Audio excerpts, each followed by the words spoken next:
Hi, my dear competitive aspirants. I am Bhavita Santosh, Faculty of Economy.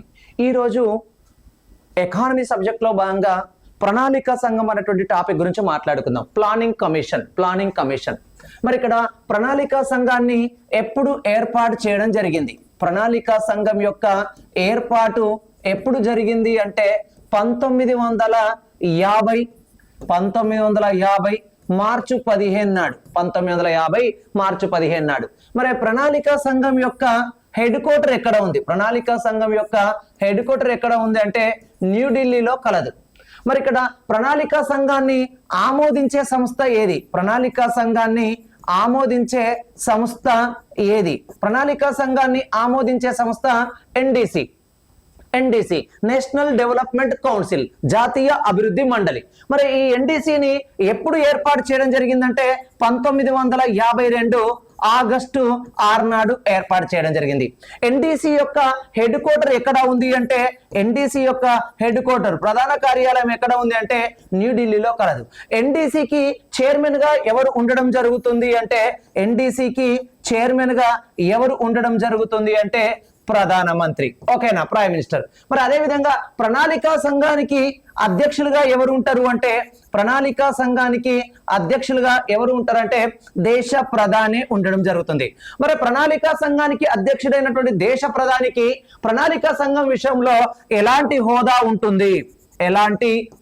ఉంటుంది అంటే ఇక్కడ ex officio chairman హోదా ఉండడం జరుగుతుంది. మరి ఎలాంటి అధికారాలు ఉంటాయి? ప్రణాళిక సంఘం విషయంలో దేశ ప్రధానికి ఉండేటువంటి అధికారాలు ఏంటివి? నామమాత్రపు అధికారాల, వాస్తవ అధికారాలంటే కేవలం నామమాత్రపు అధికారాలు మాత్రమే ఉంటాయి. మరి ప్రణాళిక సంఘానికి అధ్యక్షుడైనటువంటి ప్రధానమంత్రి ఎవరిని ఎంపిక చేస్తారంటే ప్రణాళిక సంఘానికి ఒక ఉపాధ్యక్షుడిని ఎంపిక చేయడం జరుగుతుంది. అంటే ఒక డిప్యూటీ చైర్మన్ ను అపాయింట్ చేయడం జరుగుతుంది. మరి ఆ ఉపాధ్యక్షుడికి ఎలాంటి హోదా ఉంటుంది? ప్రణాళిక సంఘం విషయంలో ఉపాధ్యక్షుడిగా ఎంపికైనటువంటి పర్సన్ కు ఉండేటువంటి హోదా ఏంటిదంటే కేంద్ర క్యాబినెట్ హోదా. ఏ హోదానైనా కేంద్ర క్యాబినెట్ హోదా. మరి ప్రణాళిక సంఘం విషయంలో ఎంపికైనటువంటి డిప్యూటీ చైర్మన్ కలిగి ఉండేటువంటి అధికారాలు ఏంటివి అంటే ఇక్కడ వాస్తవ అధికారాలు. ఇక్కడ ప్రధానమంత్రికి ఏమో నామమాత్రపు అధికారాలు ఉంటాయి.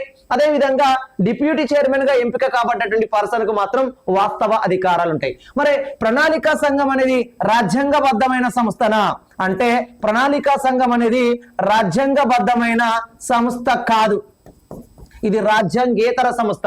మరి ప్రణాళిక సంఘం అనేది శాసనబద్ధమైన సంస్థ కూడా కాదు.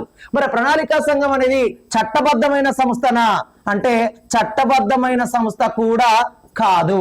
ప్రణాళిక సంఘం రాజ్యాంగబద్ధమైన సంస్థ కాదు, అదేవిధంగా శాసనబద్ధమైన సంస్థ కాదు, చట్టబద్ధమైన సంస్థ కాదు. మరి ఇది ఏంటిది అంటే ప్రణాళిక సంఘం అనేది కేంద్ర ప్రభుత్వానికి ఒక అడ్వైజరీ బోర్డు లాగా అంటే సలహా సంఘం లాగా మాత్రమే పనిచేస్తారు. అంటే ప్రణాళిక సంఘం అనేది ఇక్కడ కేంద్ర ప్రభుత్వం ఎవరైతే ఉంటారో, సెంట్రల్ గవర్నమెంట్ లో ఎవరైతే ఉంటారో వాళ్ళకి ఒక అడ్వైజరీ బోర్డు లాగా మాత్రమే పని చేయడం జరుగుతుంది. ఓకేనా, థ్యాంక్ యూ.